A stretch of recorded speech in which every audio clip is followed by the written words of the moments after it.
Souvenir de Tiaroy. Le Sénégal demande à la France de revoir ses méthodes. Bienvenue sur Al Ibrahimia TV, au cœur de la spiritualité et de l'actualité du monde. Le Sénégal a exprimé une vive critique à l'égard de la décision unilatérale de Paris de désigner 6 soldats africains, parmi des centaines tués en 1944 par l'armée française au camp de Tiaroy près de Dakar, comme morts pour la France.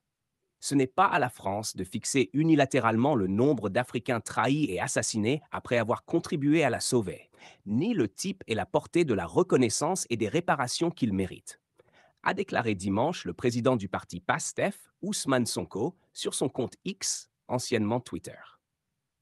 Monsieur Sonko réagissait à la décision prise à la mi-juin par Paris d'attribuer l'étiquette Mort pour la France à 6 soldats africains tués en 1944.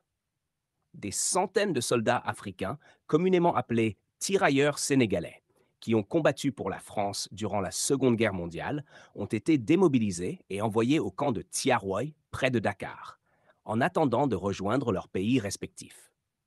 Le 1er décembre 1944, sur ordre de Paris, l'armée française a massacré nombre d'entre eux, alors qu'ils exigeaient le paiement de leurs primes. Pendant longtemps, la France a soutenu avoir maté des rebelles lourdement armés. Je tiens à rappeler à la France qu'elle ne pourra plus ni faire ni compter seule ce bout d'histoire tragique, a affirmé Ousmane Sonko, avant de demander au gouvernement français de revoir ses méthodes, car les temps ont changé. Le président du PASTEF s'est également interrogé sur cette subite prise de conscience de la France, alors que le Sénégal s'apprête à donner un nouveau sens à ce douloureux souvenir, avec la célébration du 80e anniversaire.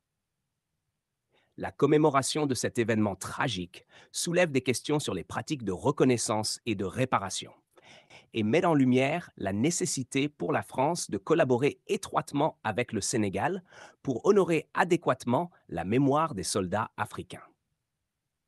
C'était tout pour ce Flash News.